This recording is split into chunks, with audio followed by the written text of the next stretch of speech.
Welcome back to சஹா டிகோட்ஸ். நம்ம சேனலை subscribe பண்ணாமல் பார்த்தீங்கன்னா மறக்காம சப்ஸ்கிரைப் பண்ணுங்க, லைக் பண்ணுங்க, ஷேர் பண்ணுங்க, கமெண்ட் பண்ணுங்க. இன்ஸ்டால பார்த்தீங்கன்னா நம்ம பேஜை ஃபாலோ பண்ணுங்க. ஃபர்ஸ்ட் வந்து முக சனி கட்சியில இருந்த இப்போ அவர் வேஸ்ட் ஆயிட்டாரு. இப்போ எங்களுக்கு விஜய் தான் எங்க வீட்டுக்காரர் மாரி ஆள் தான். எனக்கு அவரை பிடிக்கும். பெண்களுக்கு பாதுகாப்பு இருக்குது, அதனால எனக்கு அவரை பிடிக்கும். முக ஸ்டாலின் எல்லாம் பிடிக்காது. இப்பெல்லாம் அவர் வேஸ்ட் ஆயிட்டாருனா பிடிக்காது. மயிர்னா அவர் என்ன பண்ணாரு, பெண்களுக்கு என்ன பண்ணாரு அவரு. இந்த வீடியோ கிளிப் எல்லாரும் பார்த்துருப்பீங்கன்னு நினைக்கிறேன். இது ஒரு வீடியோ கிளிப் இல்லை, நிறைய வீடியோ கிளிப்ஸ் இந்த மாதிரி வந்துக்கிட்டு இருக்கு. ஸ்டாலின் என்ன பண்ணார், திமுக என்ன பண்ணுச்சு, கலைஞர் என்ன பண்ணார், பெண்களுக்கு ஆண்களுக்கு அப்படின்னு சொல்லிட்டு பிரித்து கேள்வி கேட்க ஆரம்பிச்சிட்டாங்க.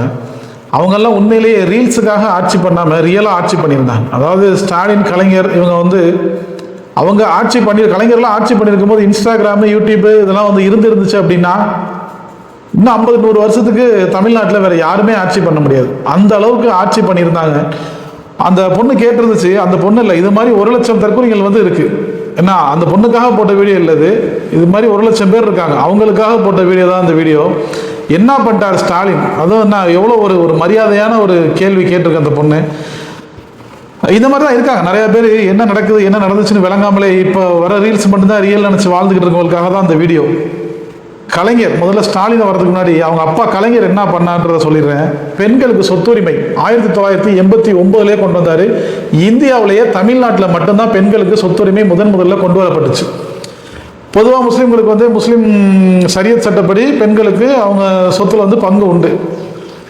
இந்துக்களுக்கு அந்த மாதிரி பங்கு கிடையாது. அதை 1989 தமிழ்நாட்டில் முதல்ல கொண்டு வந்தது கலைஞர். இந்தியா பூரா இது எப்போ வந்துச்சு அப்படின்னா 2005, அதுவும் காங்கிரஸ் கவர்மெண்ட் தான் கொண்டு வந்தாங்க. இது ஒன்று. சரி, ஓகே, சொத்து உள்ளவங்களுக்கு சொத்து உரிமை கொடுத்துருவீங்க, சொத்து இல்லாதவங்களுக்கு என்ன பண்ணுவீங்க அப்படின்ற மாதிரி ஒரு கேள்வி வந்துச்சு. சொத்து இல்லாதவங்களுக்கு அரசாங்கம் ஒன்றும் பண்ண முடியாது. இருந்தாலும் கலைஞர் பண்ணார். என்ன பண்ணார் அப்படின்னா 2006 திமுக கவர்மெண்ட் வரும்போது தரிசு நிலம், ஏதாவது நிலமில்லா விவசாயிகளுக்கு தரிசு நிலம் வழங்கினாங்க. அதுவும் யார் பேரில் தான் வழங்கணும், அந்த குடும்பத்தில் உள்ள விவசாய பெண்கள் பேரில் தான் அந்த தரிசு நிலம் வழங்கணும்னு சொல்லிட்டு அதை செய்தும் காட்டினாங்க.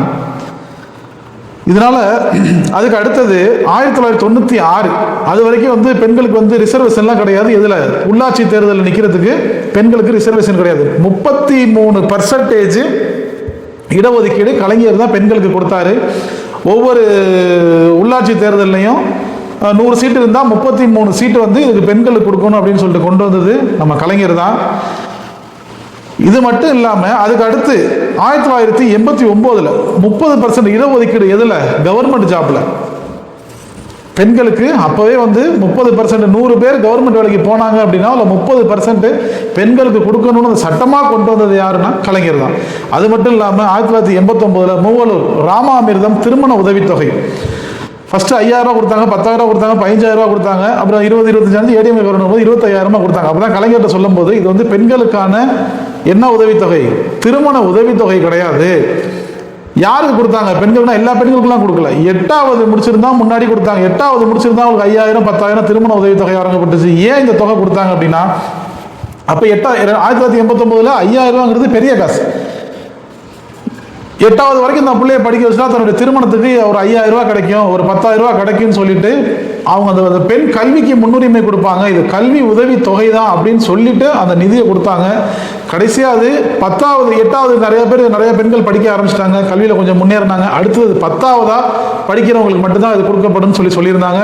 அதுக்கு அடுத்தது அவங்களுடைய 12வது முடிச்சிருந்தாங்கன்னா பணம் மற்றும் தாலிக்கு தங்கம், இந்த மாதிரி அவங்க படிப்புக்கு தகுந்த மாதிரி பெண்களுக்கு கொடுத்துக்கிட்டு இருந்தாங்க.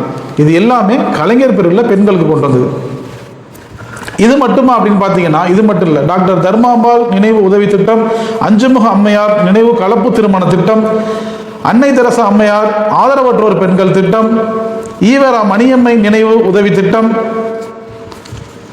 பெண்களுக்கு எந்த அளவுக்கு இவங்க முக்கியத்துவம் கொடுத்துருக்காங்க அப்படின்னா, அதாவது பெண்கள் ஓகே, நார்மலாக இருக்கிற பெண்களுக்கு ஓகே, இந்த விதவை பெண்கள் இருக்காங்க பார்த்தீங்களா, அவங்களுக்கு இன்னும் முக்கியத்துவம் கொடுத்தாங்க. கலைஞர் பீரியட்ல தான் இந்த விதவை அப்படின்ற வார்த்தையில கூட பொட்டு இல்லை அப்படின்னு சொல்லிட்டு கைம்பொன் அப்படின்னு அந்த விதவையோட பேரையே கைம்பொன்னா மாற்றினவர் தான் கலைஞர்.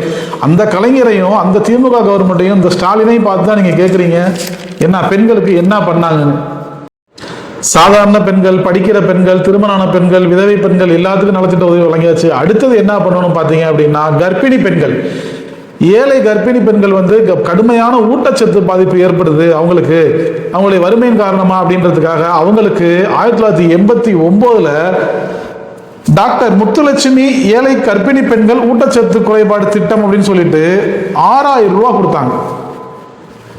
இதே வந்து வேலைக்கு போற பெண்களா இருந்திருந்தாங்க அப்படின்னா அவங்க கர்ப்ப காலத்துக்கு வேலைக்கு போக முடியாதுன்றதுக்காக அவங்களுக்கு 6000 இருந்து 12,000 ஏடிஎம்கே பேரில் அதை மாத்தினாங்க.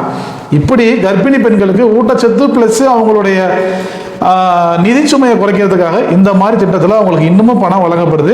அதெல்லாம் இது எல்லாமே யார் கொண்டு வந்த திட்டம் தான். இதுக்கெல்லாம் யார் ஃபண்டமெண்டல்னு பார்த்தீங்கன்னா கலைஞர் தான். 1988 கணவரால் கைவிடப்பட்ட பெண்கள் மாதாந்திர ஓய்வூதிய திட்டம். 1973 இந்தியாவிலேயே ஒரு ஆச்சரியமான ஒரு விஷயம் நடந்துச்சு. காவல்துறையில முதலாக பெண்களை காவல்துறையில சேர்த்து அவங்களுக்கு ட்ரைனிங் கொடுத்து அவங்களுக்கு எக்ஸாம் எழுத வச்சு பெண்களை காவல்துறையில சேர்த்தது யாருடைய கவர்மெண்ட்லன்னு பார்த்தீங்கன்னா அதுவும் கலைஞரோட கவர்மெண்ட்ல தான். இப்போ அது கொஞ்ச நாள் கழிச்சு அடுத்த ஏடிஎம்கே பீரியட் வரும்போது மகளிர் காவல் நிலையம் தனியாக வருது. அப்போ கூட கலைஞர் சொல்றாரு, நம்ம காவல்துறையை ஆரம்பித்தோம், ஜெயலலிதா அம்மையார் வந்து மகளிர் காவல் நிலையங்களே ஆரம்பித்து நமக்கு ஒரு படி மேலே செஞ்சுருக்காங்க அப்படின்ற மாதிரி அவர் கூட்டத்தில் பேசியிருந்தார். எதிர்கட்சியாகவே இருந்தாலும் அவங்க பண்ண நல்லதை நம்ம பேசணும் சொல்லணும்னு ஒரு கூட்டத்திலேயே கலைஞர் இதை சொல்லியிருக்காரு. 1990 மகளிர் சுய உதவிக்குழு.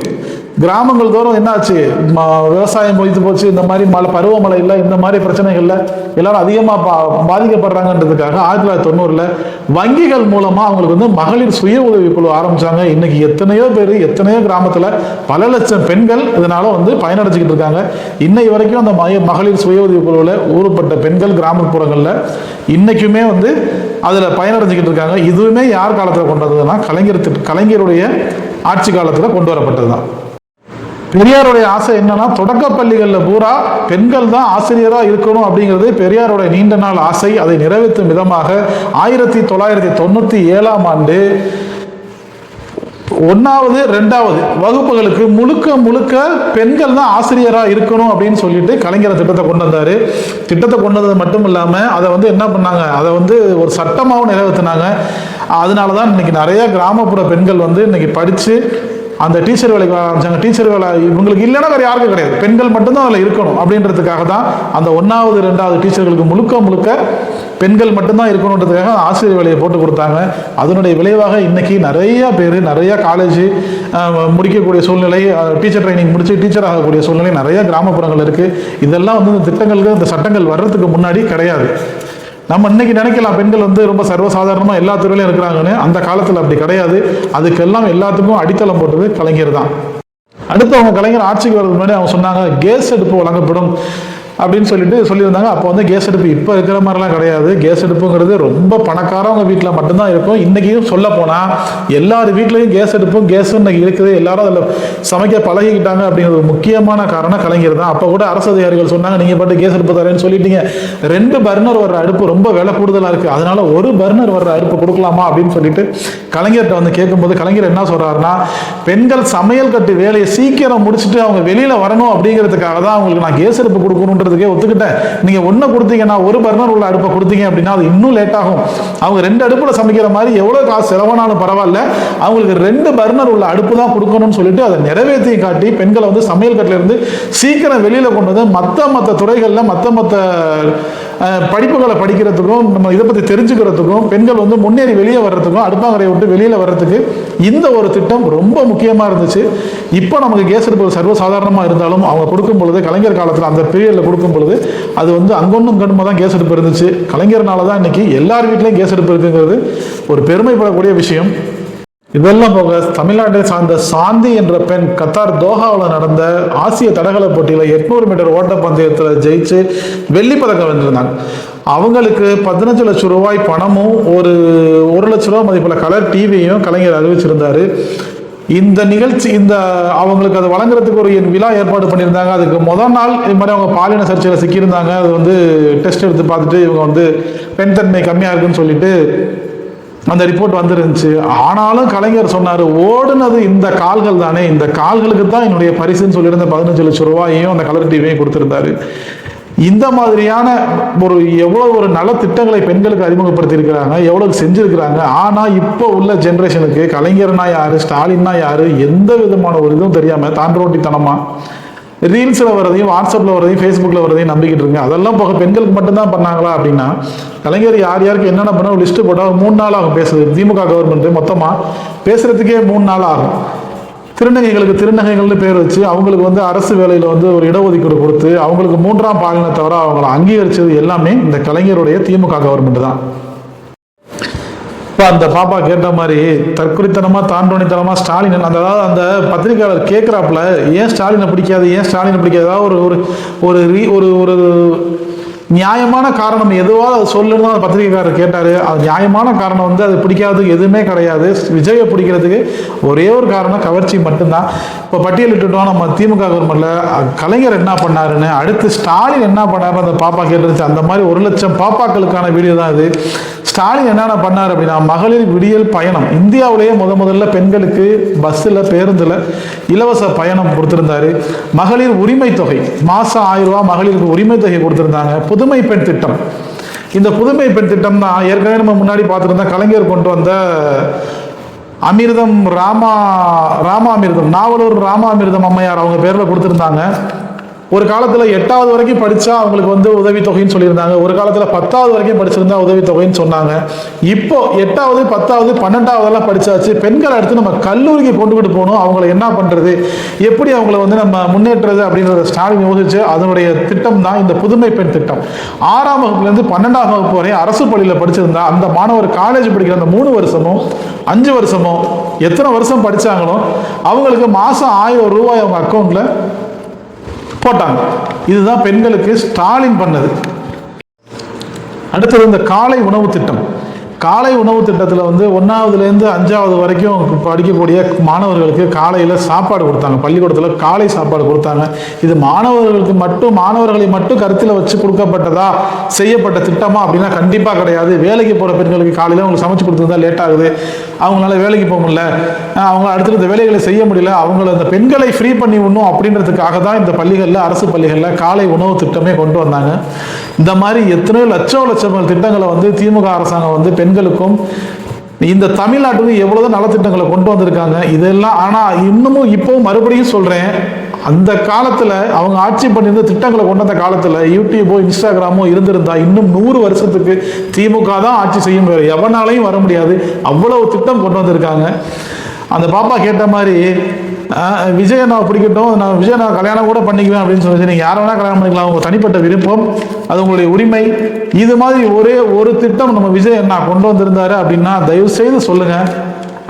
உங்களுக்கு பிடிக்கும், ஒருத்தங்களை பிடிக்கும், நம்ம ஓட்டு போகிறோன்னா அது வேறு. அதுக்காக அடுத்தவங்களை இழிவுபடுத்தி கேவலப்படுத்தி அவங்களுடைய என்ன சொல்கிறதுன்னு தெரில. தேங்க்ஸ் ஃபார் வாட்சிங் சஹா டிகோட்ஸ். நம்ம சேனலை சப்ஸ்கிரைப் பண்ணாமல் பார்த்தீங்கன்னா சப்ஸ்கிரைப் பண்ணுங்கள், லைக் பண்ணுங்கள், ஷேர் பண்ணுங்கள், கமெண்ட் பண்ணுங்கள்.